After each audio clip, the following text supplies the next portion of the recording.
Hey, it's Pete Cohen here. I'm in Slovakia and I'm delighted to tell you about episode 131 of the Mi365 podcast series with the amazing Josie Benson. Now, I didn't know who Josie Benson was until recently. A couple of people I know went to hear her speak and said, Pete, you have got to do a podcast with this lady. She is incredible. She is someone who took up marathon running at a later age in her life and has run multiple marathons as well as running a jungle marathon. Now, I'm not suggesting that you go out and run a jungle marathon, but life is, it's not just a marathon, it's actually a series of sprints within a marathon. That's how I look at it. And her story will really inspire you of how she found something in herself to do great things. And that something is in all of us. So enjoy it. Remember, all of our podcasts are brought to you by Mi365 Elite. Check out Mi365 Elite at mi365.me/elite and see what world-class coaching can do for you.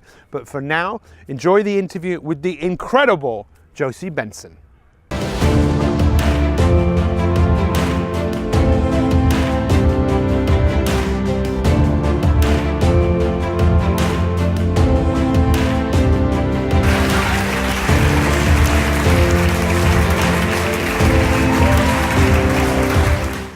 It's Pete Cohen. Will you join me for another Mi365 podcast? I'm so excited. My guest today is Josie Benson. Josie, how are you? I'm very well. Yes, very good. Brilliant. It was my birthday yesterday. Many happy returns. Thank you.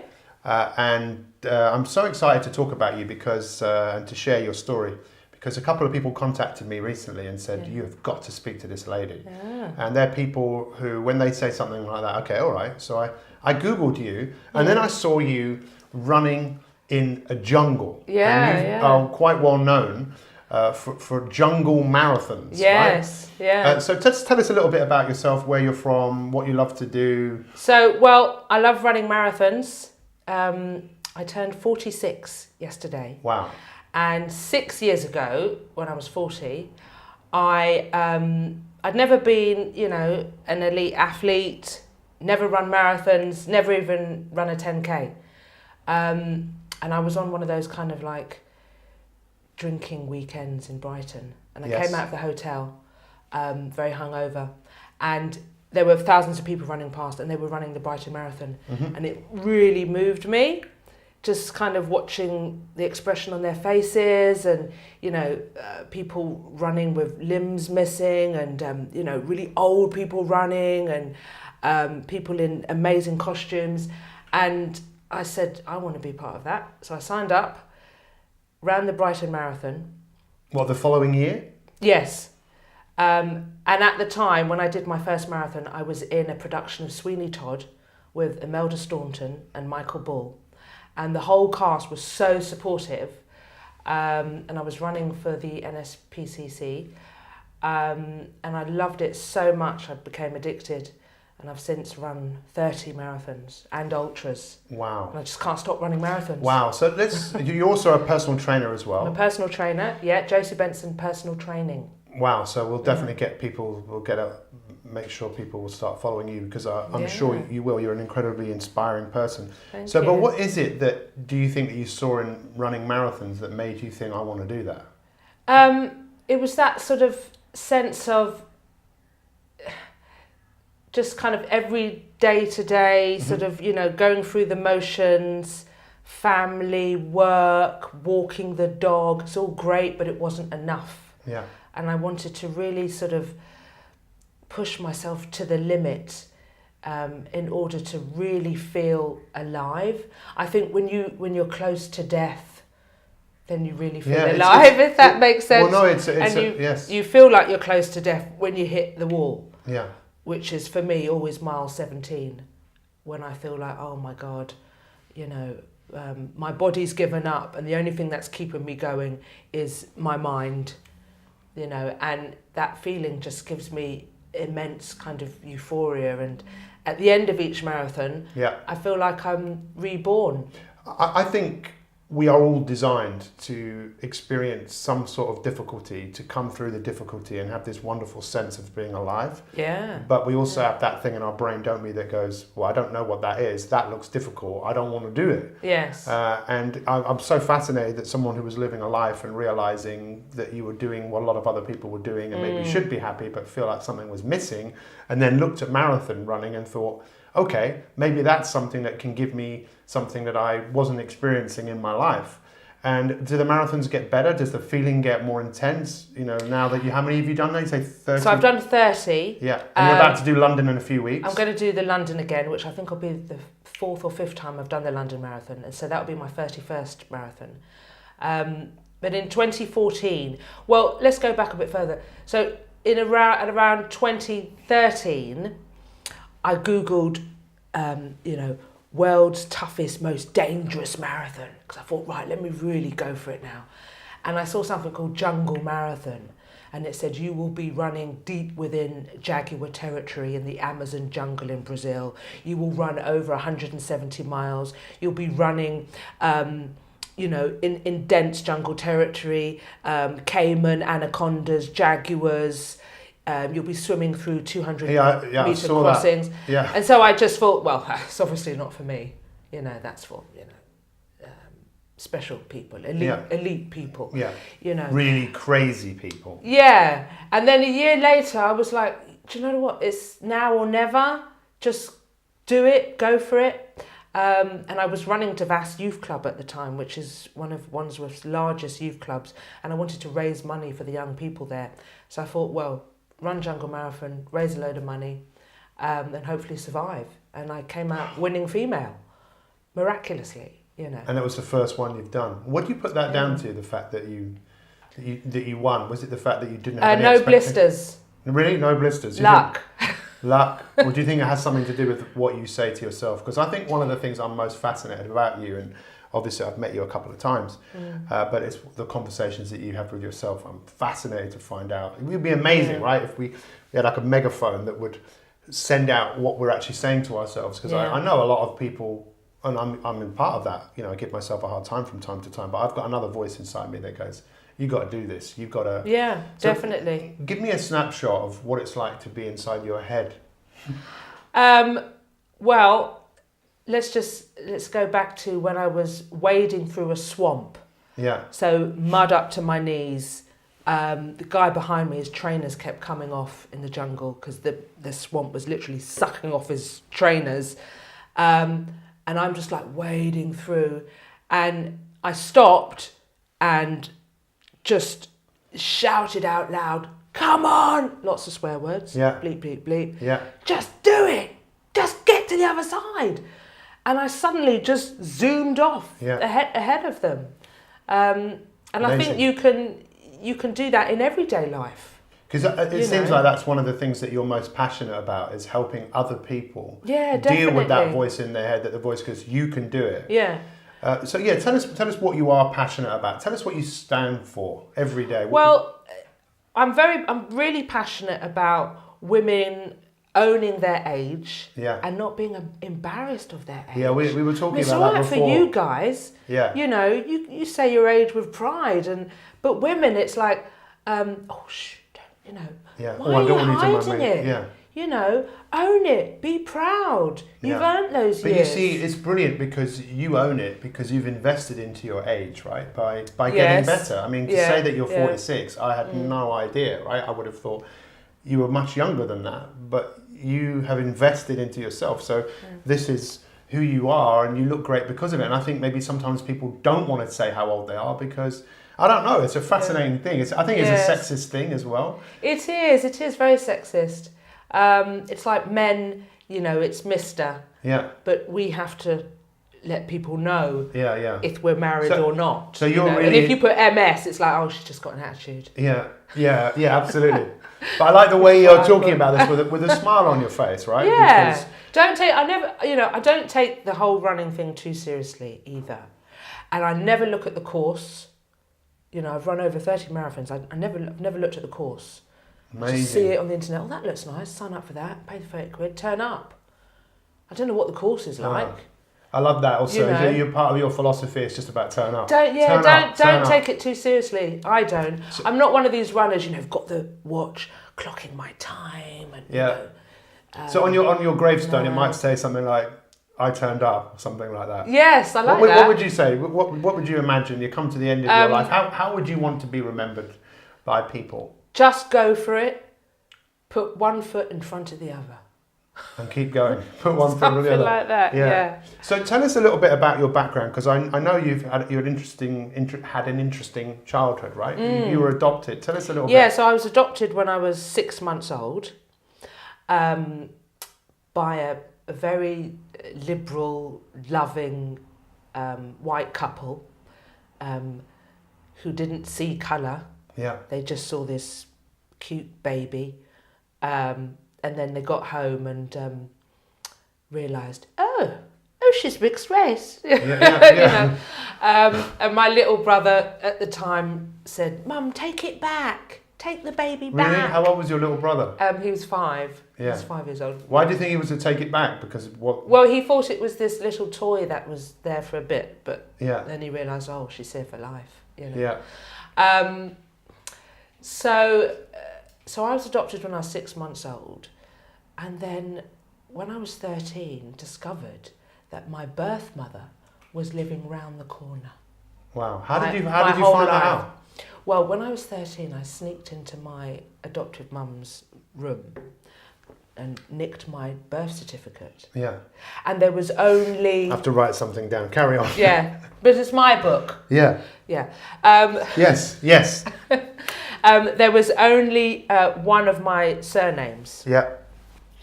So I phoned it up. I said, hi, yeah, it's me. It's your daughter. And that was it. Wow. How old were you? 13. So, well, that's a very impressionable age, right? And it's a miracle. People always say, you know, miracles don't happen, but they do, because it happened to me.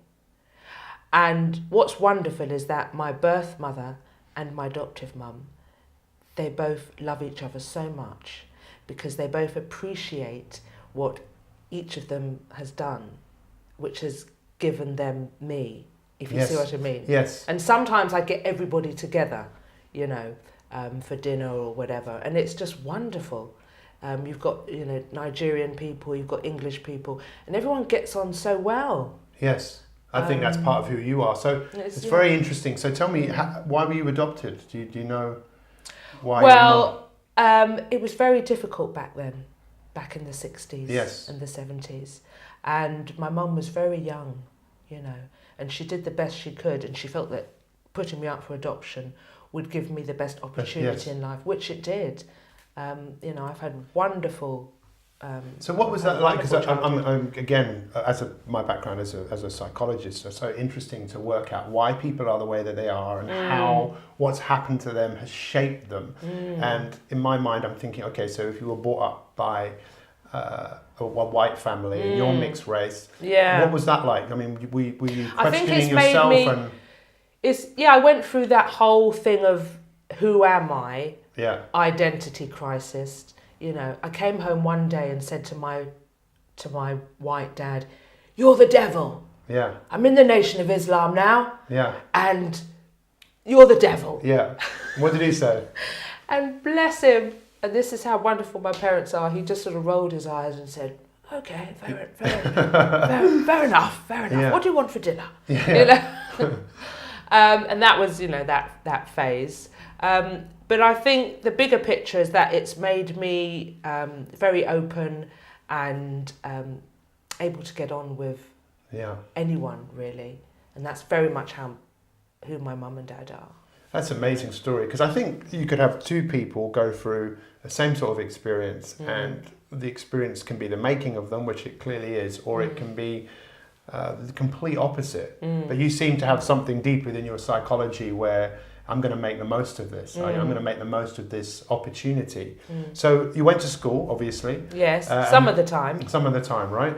And if you were going to look back now, if you could have looked forwards as a 15 or 16-year-old, do you think you have any idea that you would have ended up doing what you're doing now in terms of running marathons and inspiring other people? Do you think it was always in you, this greatness? Do you think even back then you knew it? I think I always sort of wanted to be on some sort of a platform. Yeah. I started off wanting to be a lawyer, and my granny said, Granny, I want to be a lawyer, and she said, oh, no, probably better you're an actress, stick to that. Yes.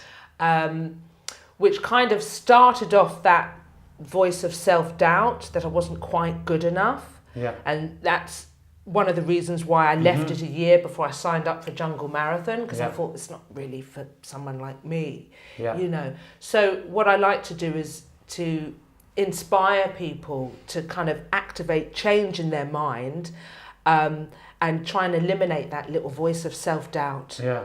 Because it's always there, right? It is always there. Because I think sometimes people think they can get rid of that, but it's always going to be there.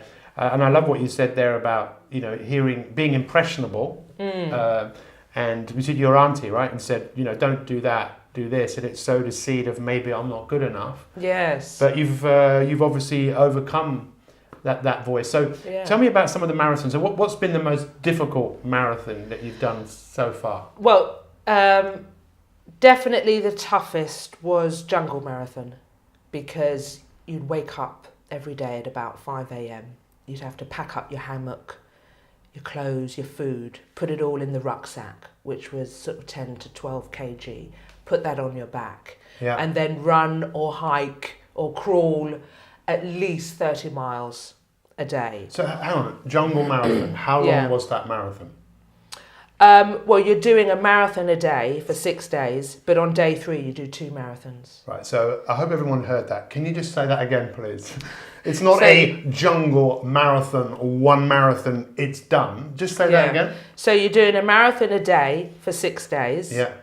But on day 3, you do 2 marathons, which is the norm for multi-stage races. Yeah. That's what's called the long stage. And how many marathons had you done before that? Before that, I'd probably done about, I'd say about 20, 15, 20. But never done any ultra marathons. And I'd done a few ultras. Wow. Yes, which most of them were, it's a wonderful organisation called Endurance for Life. Yeah. And they do coastal ultras, really beautiful scenery, but they are brutal, really brutal. I mean, you're just in the middle of nowhere, surrounded by all these elite runners, I did a podcast, one of the first ones we did with Joe DeSana. Joe DeSana is the founder of Spartan Races, and they have a number of races, and one of their races is called the Death Race. And if you want to do that, I could send him a message, and I'm sure you could get on it. It's one of these races where 3/4 of the field don't finish. If you want to do that, because it's all about, it's not what you know, right? It's who you know. Anyway, I'm just throwing that out there, but then you might throw it back at me and go, I'll do it if you do it now. Well, anyway, so let's. How many times do you think when you were doing that marathon, that you felt like giving up? And you just felt never. Like, really? Never. I never. Well, actually, tell a lie. At the end of the long stage, I did collapse on the beach. My friend Amy Gasson, who was another British competitor, we were together. We'd just run, 40 miles, something like that. And I collapsed on the beach and I said, Amy, I've got nothing. I was crying my eyes out. I said, I've got nothing left. I'm not going on, can't do it. And she picked me up and she said, we're British. Come on, we're going to do this. Yeah. And we got through it. And then finished the rest of the week. So how it... Wow. But I just had, no nutrition in me, seriously dehydrated, really, really bad aching muscles, and I just collapsed. So that's really great, because that's another example, I suppose, of the recipe of success is having people around you that definitely will inspire you even when you feel like giving up. Yes. Hence me being a personal trainer. Yes. Yeah. So when did you get into personal training? So I've always I've always started running groups and I've always trained people, but in terms of actually getting legally qualified, that was about just under a year ago. Yeah.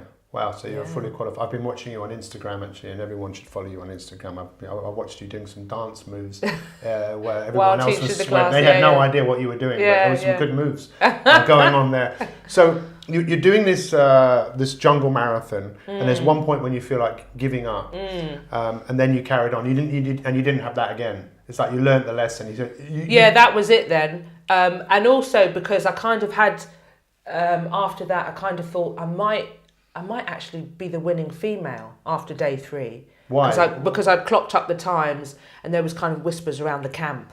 Oh, Josie might actually be, and so that motivates you even more. And then you're thinking about the people back home. I'm thinking about my children. I want to make them proud. Thinking about my dog. Wow. So tell me about your children. How old are your children? So I've got twins. Wow. Not and they're men now, so they're 23. Wow. Non-identical. So tell me, what do they think about you? Well, normally their normal thing to say when I finish a marathon, I come home, trainers are all muddy and I've got my medal and I'm like, I did it, boys. So did you win? Well, no, I didn't actually win. Yeah. They're like, well done, but try and win next time.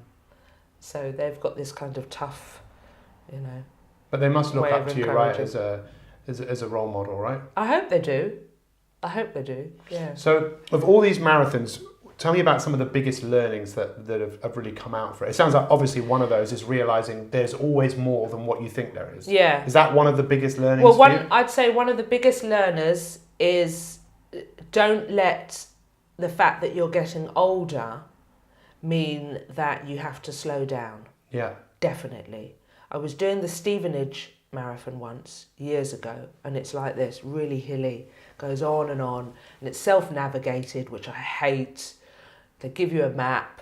And when you're tired, you can't read a map. When you've done like 20 miles, you're like, oh no, you didn't get lost as well. Yes, took the wrong turning and I had people following me, but that always happens, self-navigated, Anyway, so I'm at, I don't know, say mile 17 probably, when I always hit the wall.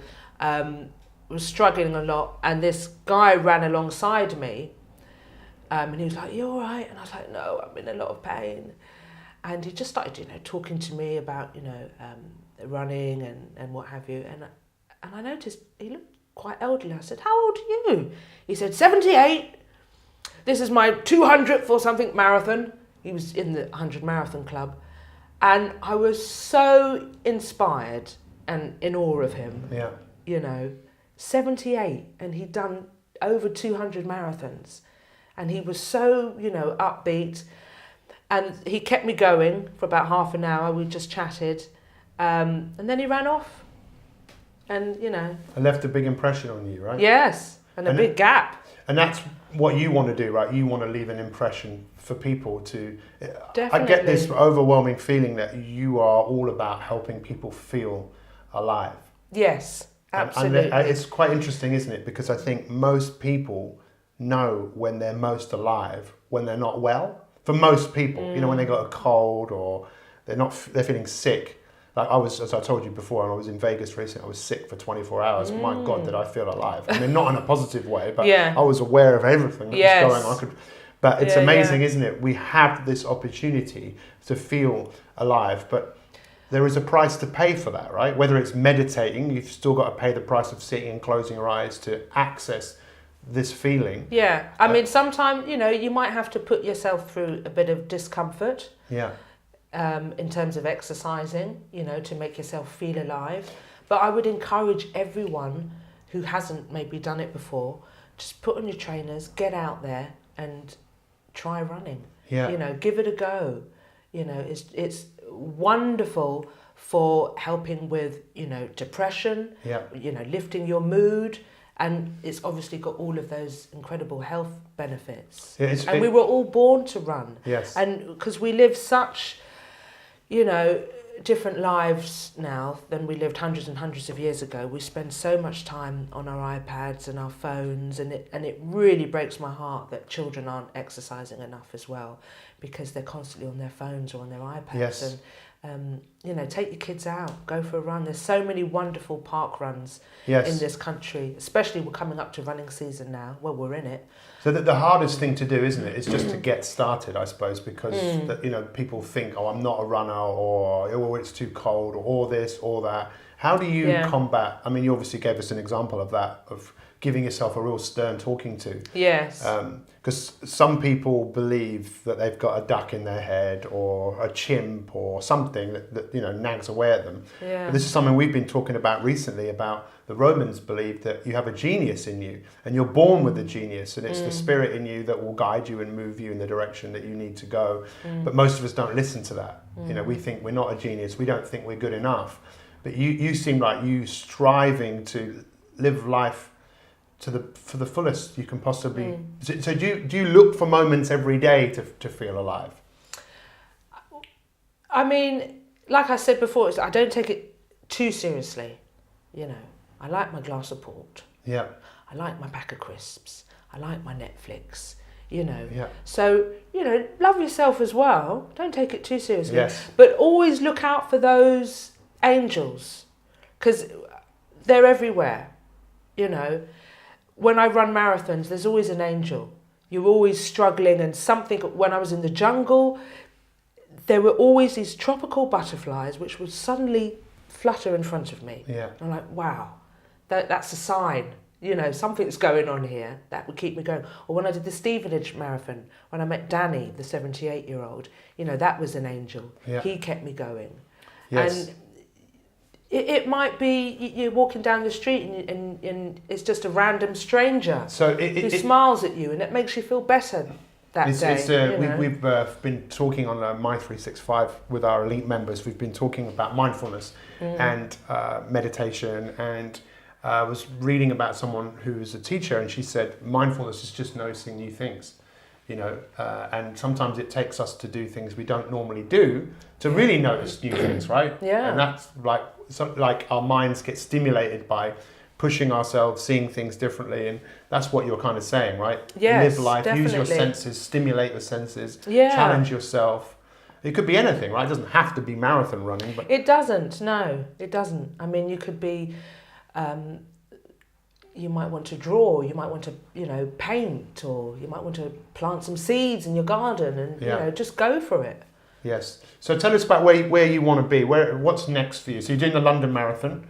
So I'm doing the London Marathon, and I'm running for an organisation called Groundwork London. And I've been working on the gangs prevention team. So I'm running to raise money for young people in London so that they can get involved in really good, positive projects and what have you. Because that is almost like, it's so important, but it's harder than ever, right? To get children who are even more disconnected than I think they've ever been, to get them to connect.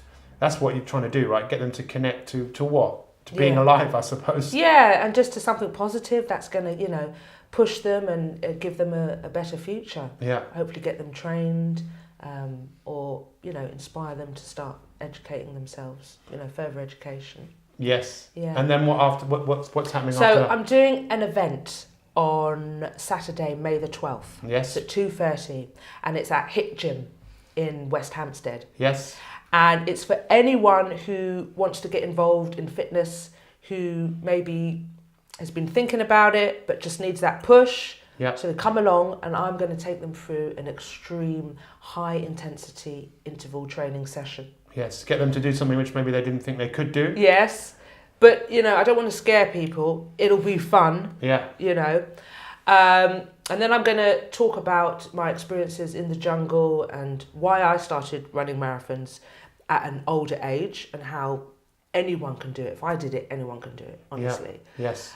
And then we're going to have a wonderful yoga session afterwards. So you do yoga as well? Relax. That's going to be a very good friend of mine, Christiane Robinson, who is an amazing yoga teacher, and she's going to be, putting people through their paces and getting them. So that's really how do people find out about that? So that's going to be on Eventbrite. We'll put the link in the show notes so people can find out about that. And how else do people find out about you? How can they follow you or go follow running? me on Instagram. Yes. Benson.Josie. Benson.Josie. Go and check it out. So in kind of summary, in terms of your life, your philosophy, tell us what you'd say to people who are listening to this or watching this anywhere in the world about why feeling alive is so important, and what people could start to do in order to start making some changes in their life. I think it's about, if you can, don't just look at yourself, it's like the Buddhist philosophy, help others, and in turn you're helping yourself. Yes. Be open, give love. Let's all support each other. Let's all encourage each other, and then that does something for you at the same time. So it's part of that for you, knowing that if you make the best of yourself and you push yourself, that actually affects everyone around you. Yes, that's hopefully. It's a different way because the way often people look at that is, okay, help others and go out of your way, and often we help others at our own expense, right? Rather than make sure that we're in the best possible shape we can be mentally, physically, emotionally, and that changes everything, right? People feel better when they're around us. So tell us about some of the rituals that you have. Tell me what's a day in the life of Josie Benson look like? Well, I often have 5 a.m. starts. Get up, walk the dog, obviously first, and then I'm off to HIIT gym, where I teach about 6 classes a week, which are extreme, 45-minute classes. But it's wonderful because you get people of all ages there, and it's really good fun. And then I also teach at a gym called Fit This in Hackney Central, where I teach boxing. Box Fit, because I'm passionate about boxing as well. Why? What is it about boxing? I've always done it. Started doing it when I was 18. And just sort of kept it going over the years. And I'm now a qualified boxercise coach and level 1 ABA boxing coach as well. So what I do is I incorporate a bit of HIIT, box fit, cardio, functional fitness, and mix it all into a 1 hour boxing session. Even when you say the word extreme, even in my head, I'm going, oh, that sounds a bit extreme. And there's a part of me that goes, oh, that's going to be too much. Well, when you say extreme, what do you mean by that? Just pushing yourself further? That it's really tough. Yeah. And if I see you slacking, unless you tell me, look, I've got a heart condition. Yeah. Then I'm going to push you. Yes. Because if you're at the gym or you've come to a class, it's because you want results. Yeah. You're not going to get results if you're not giving it all you've got. Yeah. So I'm going to push you.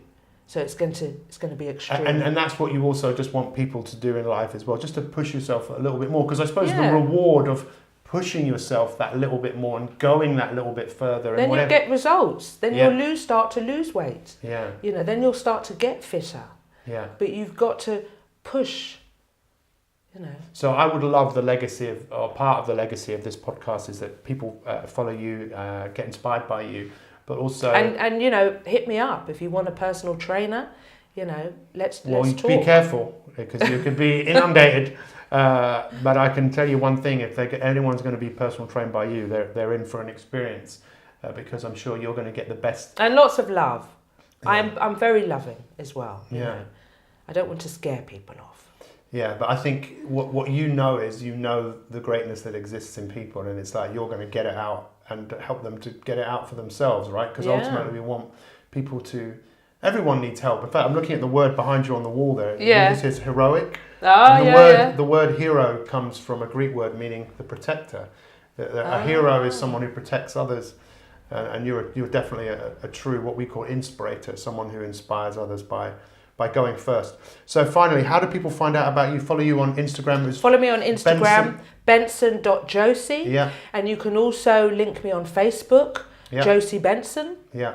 And I'm also on Twitter, Josie Benson.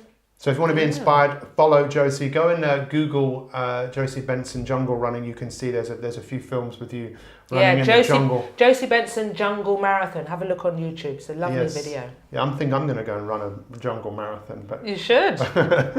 Thank you so much. It's been really enlightening, and I really appreciate your time. I look forward to running the Spartan death race with you. I'll put you in contact with Joe DeSana. Would you like that? Definitely, yeah. Maybe this is the next big one. Fantastic. Thank you. Thank you.